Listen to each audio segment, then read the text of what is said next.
pasal stun. Kalau kita stun, jadi isu lah baru ni bila orang cuba mengharamkan ni kaedah penyembelihan. Stun tu dia kata brain dead lah, macam-macam lah. So bila dia stun, yang kita tahu standard prosedur dia akan kelar juga leher. Tapi sama ada dia mati sebab stun atau mati sebab kelar. Jadi macam ni cuy, adakah mati stun, mati elektrik ke, mati apa boleh dimakan? Anak tengok apa? Okey, boleh.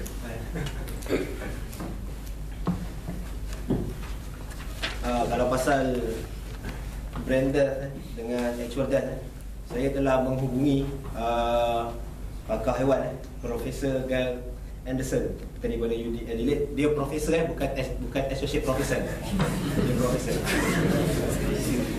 Dia kata, saya baca sebut dia baca nombor 1, dia kata brain death and actual death are considered different, as the heart and lungs can continue for some time after the brain's higher centers are not functioning.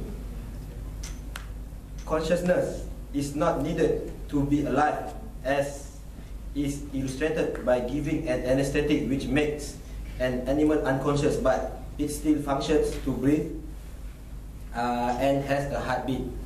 Nombor 2, dia kata brain death is measured by electrical activity happening or not. A machine called an electroencephalograph, whatever, can measure brain electrical activity to see if it is normal or absent. Lack of any electrical activity is recognized as brain death. Nombor 3, dia kata a stunning with a captive boat stuns the animal and makes it unconscious for a period of time, but its heart still beating and it is still alive. At this time, if the animal has its great vein or arteries cut, it will be bleed readily, but without being aware of this happening. This is the method used in most abattoirs here in Australia, and the animal then dies from blood loss before the stunning wear off. It is considered acceptable here for halal killing for our local Muslim. Dia cakap local Muslim consumer market and for the kosher market as well. I hope this is helpful to you. So masalah pasal stun, brain death ke tidak, yang sebenarnya haiwan tu tak mati So tak ada masalah lah untuk orang nak mempertikaikan kata bentuk bangkai ataupun tidak. Tapi sebab ada orang mempertikaikan kata bangkai sebab ijma' haram makan bangkai. Tapi sekarang telah terbukti Ini Professor of Veterinary Surgery, bukan pakar tulang Ada apa lagi soalan pasal teknikal?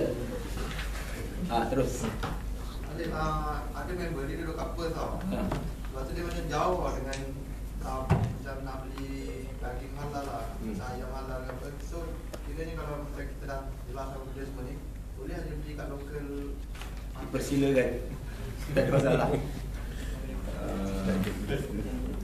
Apa lagi? Tak ada masalah, boleh beli. Ada apa soalan pasal teknikal? Mac chicken dah confirm boleh makan. McD, Mac chicken. Kita tanya kawan kita. Boleh.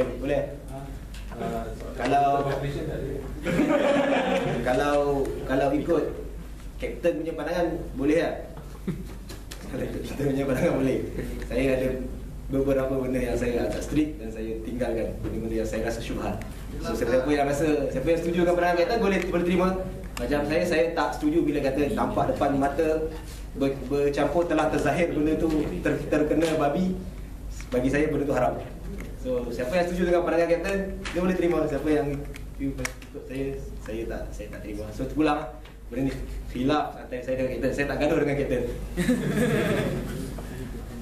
Apa lagi? So dia basically bila mati, bila orang kata brain death, ada budak buat medics ni, tak ada. So bila kita ada kawan doktor, bila kita tanya dia, kalau orang tu sebab kita punya associate prof cuba katakan bila brain death ni haiwan tu dah mati, so dia dah jadi bangkai. So bila kita tanya doktor, kita tanya dia, kalau orang brain death, boleh tak kita tanam dia? Boleh tak? Tak boleh kan? So dia boleh mati lah sebenarnya. Tapi kalau bab haiwan, pakar haiwan dah kata tak sama kan? Dan dia kata tak mati dan benda tu siap. Dia sendiri yang sahkan benda ni halal untuk orang Muslim. So rasanya tak ada apa masalah kot pasal start. Dia tak ada CJ Hakim. Dia bezanya cuma tak ada CJ Hakim. Kita kena bezakan kita dah letak halal tu, kita letak halal Muslim. So orang Muslim yang akan jaga orang Muslim punya benda, punya sembelihan. Dan orang Kristian dia jagalah dia punya sembelihan. Dia akan jaga dia punya sembelihan. Dan saya telah pergi berjumpa malangnya di shop tu dia tak bagi rakam dan apa-apa. So saya bukan orang yang suka merakam secara sembunyi-sembunyi. So saya tinggalkan handphone saya, dia ambil. So saya sembang dengan dia. Dia cakap, memang dia kata, dia cakap macam sama macam profesor ni dia jawab masa saya tanya mula-mula sekali. Dia kata memang religiously memang Kristian secara umum tak ada spesifik cara untuk nak sembelih. Tapi dalam Bible saya ada snap, nanti saya akan post lah dekat Facebook. Dalam Bible ada kata orang Kristian tak boleh makan darah. So tujuan dia orang sembelih tu adalah untuk membuang darah. Dan orang Kristian dalam kalau kita Google pun dekat sini cara dia punya method etik dia orang, dia akan letak dua cara. Satu dia akan cut the throat, lagi satu dia akan sticking tu dia cocok, buang potong sini dan tarik dan potong terus vein ke artery keluarkan darah. So dan benda ni bila saya check balik dekat kalau katalah ada orang untuk nak sibuk nak compare dengan compare dengan halal Islam kan, halal Muslim kan, benda ni telah diletakkan sebagai benda yang diterima oleh Majlis Fatwa Kebangsaan. So katalah kalau Kristian tu sembelih dengan cara cocok sticking, so still tak ada masalah kalau siapa yang masih nak berpegang dengan fatwa JAKIM. Tapi harus diingatkan, fatwa JAKIM dia tak bagi stun tapi sebab peraturan dekat Australia ni semua haiwan perlu di stun, perlu ditembak dengan captive bolt. Dia ada dua jenis tu dia kata tak boleh. Satu yang non penetrative, lagi satu yang penetrative. So tu je lah yang kita boleh bincang kalau setakat benda-benda yang saya telah melakukan sedikit perincian bila dipersoalkan. Dan saya terus berkaji dan itulah kita punya jawapan. So tapi asal punya ialah tak perlu pun check stand ke apa, tak perlu pergi ke tempat. Yes, asasnya kita tak perlu tanya pun dan kita tak perlu tahu. Asalkan kita tahu itu adalah sembelihan yang diiktiraf oleh Kristian dan sudah jelas dekat sini Kristian mengiktiraf sembelihan abattoir, slaughterhouse yang ada dekat sini dan halal bagi dia orang. So bermakna adalah halal bagi kita. Yang tu seperti yang dinyatakan oleh Syekh Usaimin pun dia kata bila kita pergi suatu negara ahli kitab dan kita boleh makan dengan sangkaan semua benda tu adalah halal bagi dia orang dan kita tidak perlu pun tanya, kita tak payah go deep into details. Kalau kita just nak bagi tahu lah, kalau kita kena adil tau. Dalam kita menilai, kita perlu adil. Sebab dua-dua benda ni adalah halal. Satu halal ahli kitab, satu halal Muslim. So kalau yang halal ahli kitab ni kita nak korek, saya rasa kita perlu korek juga yang halal Muslim ni. Seperti yang kita tahu dekat Malaysia pun keluar berita ayam mati dulu, ada yang mati kena elektrik dulu, ada yang mati masuk dalam air panas, ada yang mati sebab kena air panas. So kita perlu, dan ada yang mati sebelum kena elektrik lagi. Sebab apa? Ayam daging ni dia lembik, dia boleh tergantung je, dalam beberapa minit dia dah boleh mati lah sebenarnya. So kita perlu menilai dengan adil. Kalau kita semak yang ni, kita perlu semak yang ni.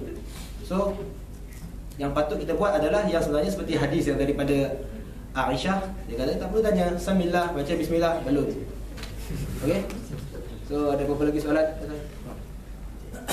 In terms of food preparation tu kan, adakah saudara Alif akan go into detail untuk perkara yang berlaku belakang tabir? Contoh ambil jam. Benda yang tak nampak depan mata saya makan. Kita tak ukur. Tapi kalau macam Subway, bila nampak depan mata dia punya SOP dia macam tu, so saya tinggalkan. Dan saya berpandangan ia adalah haram kerana penyediaan.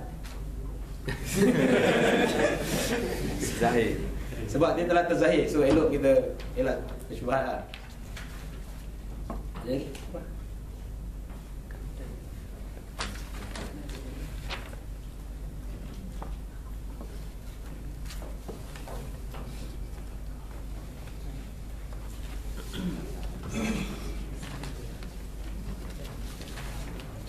di Australia ni SOP yang mana yang boleh dan yang tak boleh? SOP berkaitan dengan McD ke KFC, dia ada beza-beza SOP kan?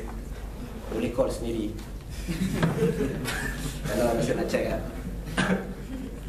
Tapi secara logiknya, bacon orang memang tak grill lah. Bacon ambil yang tu letak lah. Tak ada orang grill bacon lah. Ada pandangan?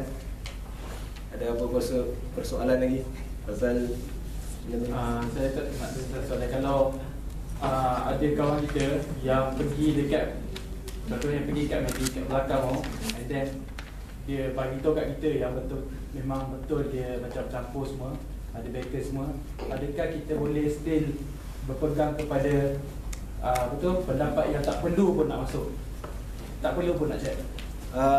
terpulang lah.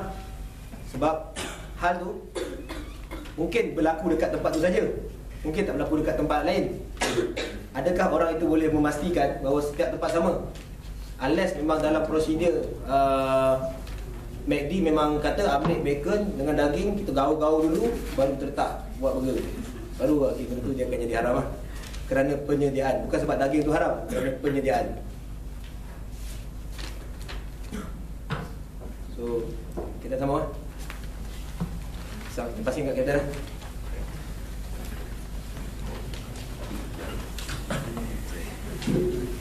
Bagus. Saya tak parti buat mac chicken lah. Tak membela ni. Tak. Okey, tadi yang buat stunning tu. Okey, kebanyakan slaughterhouse, kalau kita Google modern ways of slaughtering, kebanyakan kalau kita baca artikel-artikel dalam tu, kebanyakannya akan cerita di western countries termasuk Australia, haiwan akan dipengsankan dahulu, kalau kita pakai bahasa kita, sebelum ianya diikat pada kaki belakang, digantung, lepas tu disembelih, dipotong pada lehernya. Okey, lembu-lembu tu mari, dia akan pengsankan lembu tu, sama ada cara ketuk kepala ke, bagi gas ke, tembak dengan electric gun ke, bagi lembu tu pengsan. Lepas tu mereka ikat kaki belakangnya, naikkan ke conveyor yang jalan tu, lembu kan tergantung kepala bawah. Sampai jalan tu, sampai tu mereka slice. Sebab banyak lembu, ratus-ratus ribu dalam satu hari nak kena sembelih. So sekarang ni, tadi telah pun Abu Federa telah membaca daripada penjelasan daripada pakar haiwan bahawa bila kena stun tu, bila dipengsankan tu sebenarnya tidak mati lagi, belum bangkai lagi pun. Okay, bagaimana pula pandangan daripada Al-Quran dan daripada hadis Rasulullah SAW. Okey, dalam bab ini kita rujuk surah yang sama, surah Al-Maidah ayat nombor 3.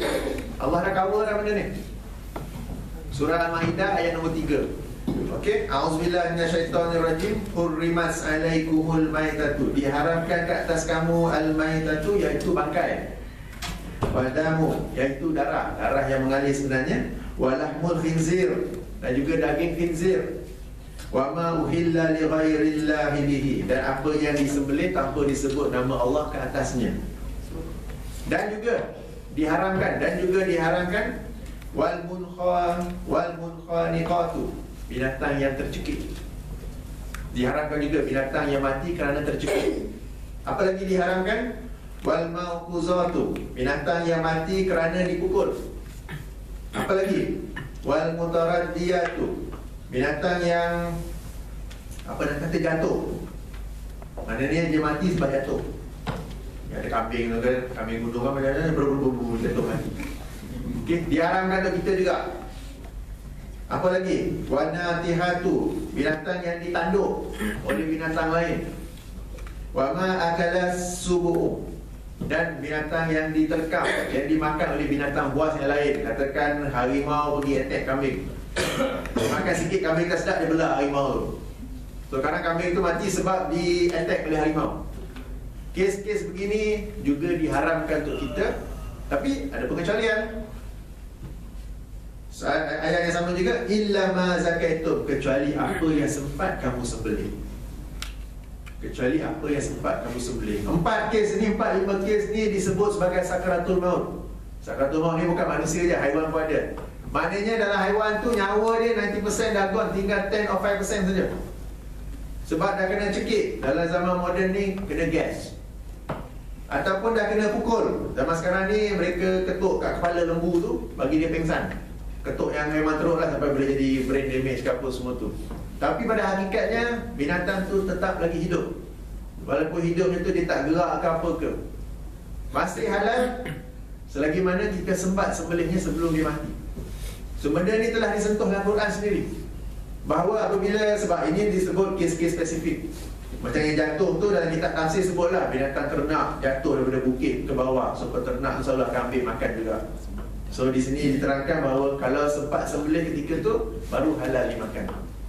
Yang kena tusuk dengan tanduk dengan haiwan lain ke apa ke. Tapi berdasarkan kaedah kias, kaedah analogi, ilatnya di sini ialah haiwan-haiwan tersebut berada dalam kondisi sakaratul maut, menghampiri maut. 90% of life is gone. About 5 or 10 saja kita panggil apa, nyawa-nyawa ikan. Tapi masih sempat disembelih, maka ianya halal bagi kita. Okey, surah Al-Maidah ayat 3 tu sendiri ada sebut kes-kes begini. Selagi mana kita sempat sembelih, ianya halal bagi kita. Kalau dah kena stun, dah kena elektrik tu betul-betul mati, maka ketika itu barulah masuk dalam kategori bangkai, barulah ianya tidak halal bagi kita. Okay, ini yang kalau kita pergi ke slaughterhouse, pergi menyemak, pergi menyelidik dan tengok mereka ketuk dan lembu tu mati, apa semua tu, dan dalam kes begini sebenarnya selagi mana sempat sembelih, selagi itu masih halal bagi kita. Baik, macikan. Okey, soalan lain? Okey, kata kita dah pergi slaughterhouse, lepas tu sebab slaughterhouse ni dia nak maksimumkan duit, jadi binatang cacat pun dia bedah dia sebenarnya. Yang tak ada mata ke apa, tak sempurna panca indera, boleh tak makan?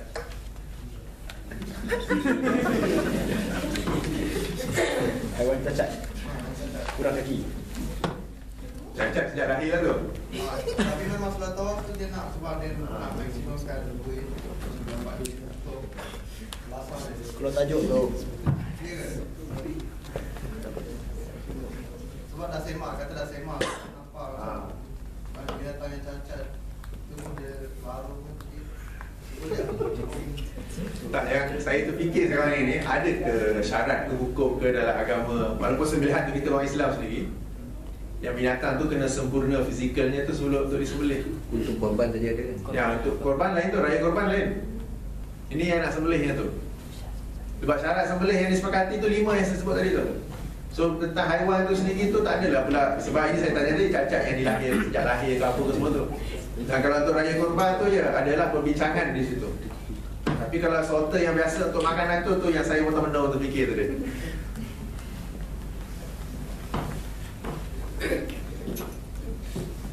Saya nak tanya soalan. Ni saya kutip pada pendapat kau tadi juga. Dia cakap makan ahli kitab bukannya rosak sebab dekat dalam ni macam dekat Atlas sendiri dah ada macam-macam jenis makanan yang boleh makan. Contohnya ayam semua dah ada. So tak perlu kita untuk mencari makanan-makanan seperti macam ni. So apa pendapat? Okey. Bila kita kata rosak, ianya tidak disyaratkan oleh kesukaran. Macam bila kita semayang, bila musafir tu, kita nak kasar Zohor daripada 4 menjadi 2, tidak disyaratkan dalam perjalanan itu ada kesukaran atau tidak. Jadi tak kisah kalau kita bermusafir naik unta, naik kereta ataupun naik kapal terbang dalam suasana aircon apa semua tu, yang selesa apa tu, kita dibolehkan, malah dianjurkan berdasarkan hadis tadi untuk menerima rusak dan kasar salat. Sama juga katakan kita sedang berpuasa, kita sakit yang ringan, pening kepala je, running nose je, bukannya sakit heart attack ke apa ke. Kalau kita nak buka puasa silakan. Sebab itu kita sudah masuk dalam kategori sakit walaupun sakit itu ringan. Dan ini adalah satu rukhsah